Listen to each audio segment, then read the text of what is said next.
This is a review of a mic called the Shure SM4. I shall commence the review immediately. It's not much nerdy stuff, but it's coming right up anyway. So, good day and welcome to the Time Preservation Society. I'm Johnny Rico.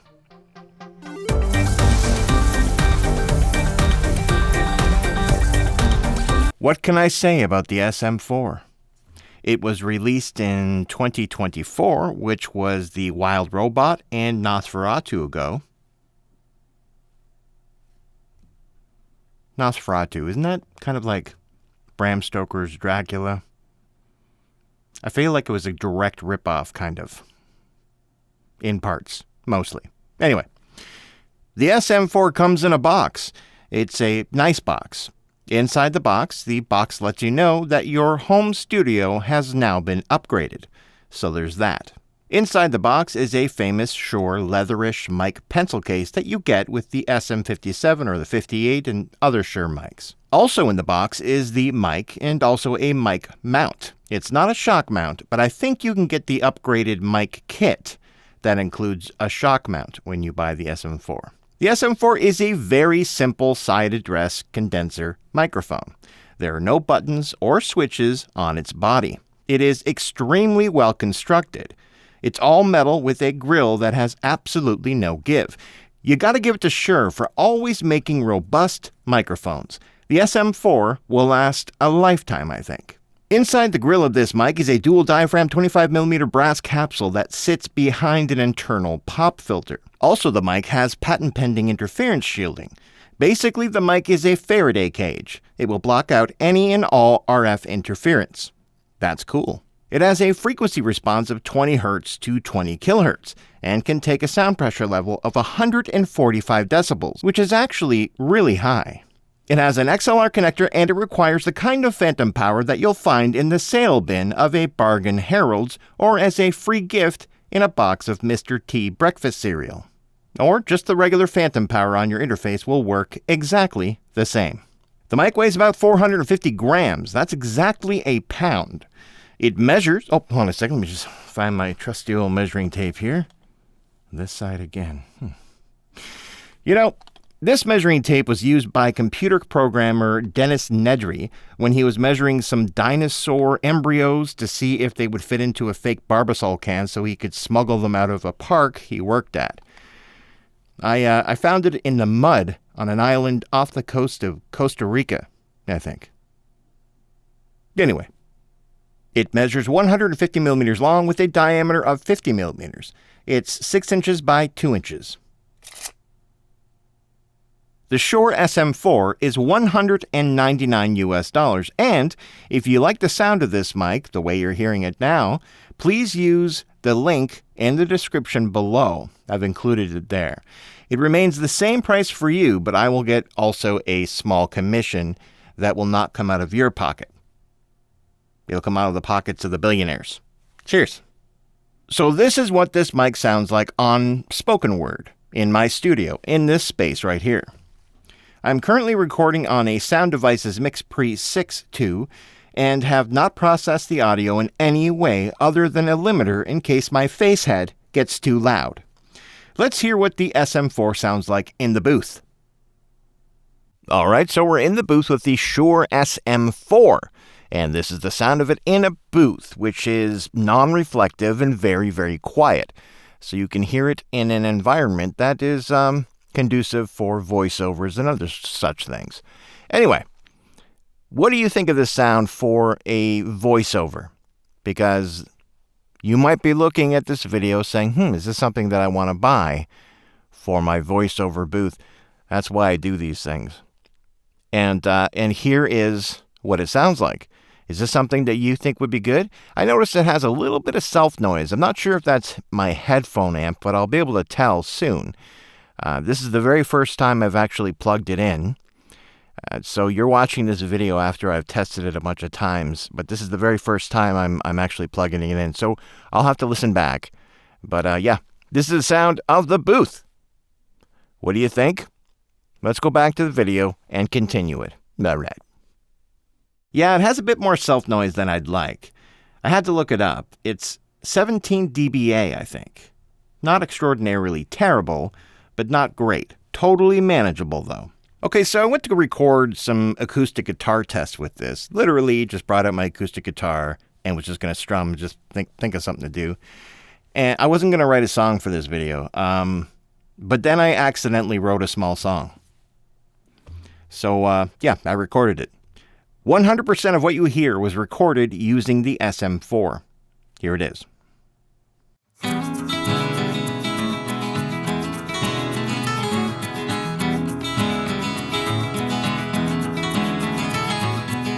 I keep testing all these mics over and over again, with the hope that one of these times you know exactly where to spend.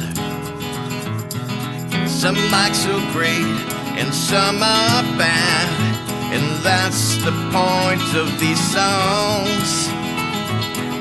So listen carefully and choose your mic purposely, and man, I say you can't go wrong. I'll break it down now.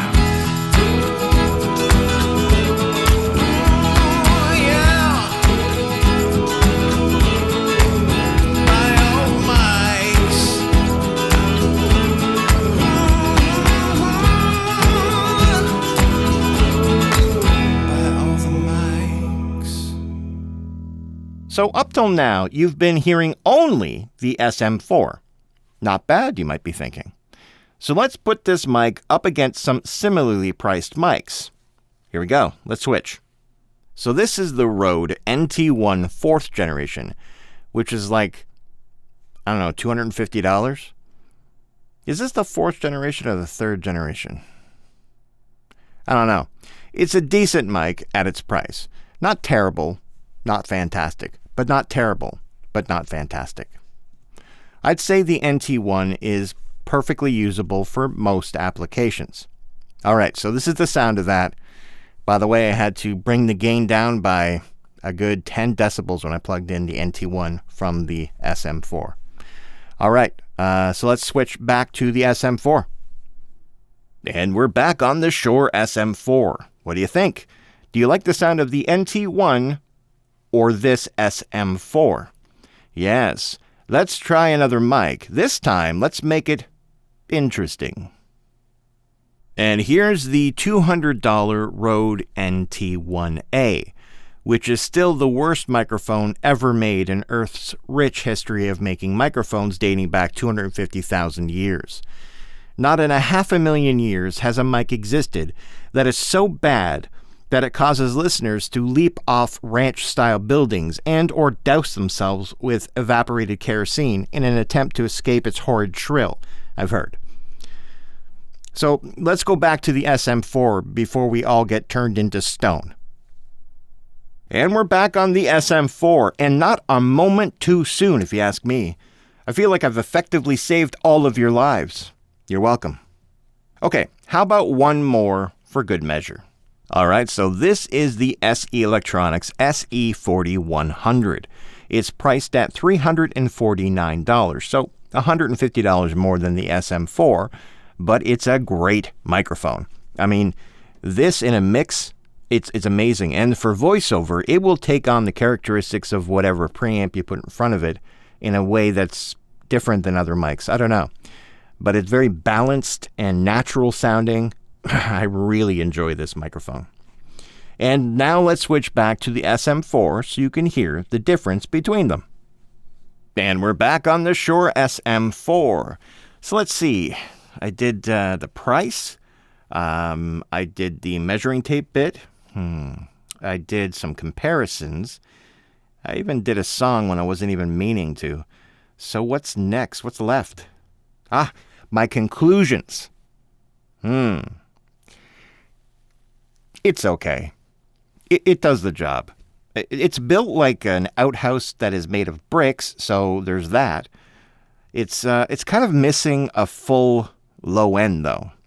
It just feels a bit thin, like a bit hollow. I don't know. What do you think? In some instances, that's actually, preferred because it makes mixing when you're working with music and stuff much easier. And I'll tell you, it does. I barely had to do that much to any of the acoustic stuff. I'll get into that. I found no sibilance issues with this mic, which is really cool. As I was singing and stuff, I'm not getting I'm not a very sibilant speaker anyway because of my mouth, on account of my mouth. But it was pretty good. I didn't have to use any kind of de-esser. And I found that there's no really pointy resonant frequencies, so it is just as Shure claims. For VO, I would not recommend this mic. It's just a bit too hollow sounding, you know? On acoustic guitar, this sounded great, actually. Better than I thought. It was totally kind of mix ready. It was just as they claimed. It was really great on acoustic guitar. Now, I didn't do any electric guitar because as I was making the song, I thought, it doesn't call for it, so I didn't put it in because I thought I'm just going to keep it all acoustic. Played it all with the mic. Even the cajon and stuff to make the thump. I did it all with this mic. So I thought, well, I don't know. Anyway, the vocals I recorded needed a little finessing, that's for sure. But it did take EQ pretty good. It didn't break it. I just added, took away the low end there and added a bit at 7.2 kilohertz, and I think a little shelf at 12. And it was fine. It made it sound good. So, honestly, as I say quite often on this channel, you can do anything with anything. It's not the gear holding you back. It's your skill. And that can easily be acquired just by recording a lot. Just doing it over and over and over and over and comparing what you've done to your favorite mainstream songs. What needs to be fixed, like listening to things and saying, how do the pros do it?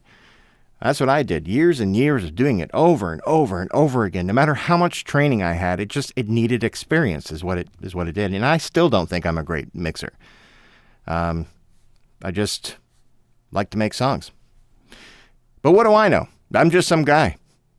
He's just some guy. So, do I recommend the Shure SM4?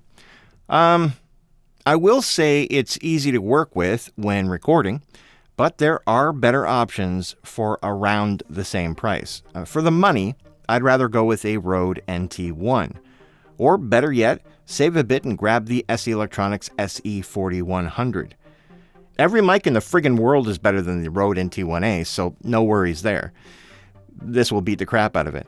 But if the SM4 is all you have, then you can 100% make it work and no one will ever tell the difference. No one's going to be listening to a song you did or something, and then go, I wish you didn't record that on the SM4.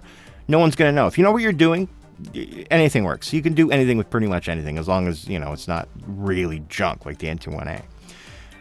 So it's really not bad. It's different, I guess, this mic. That's my takeaway. So, take what you will from that.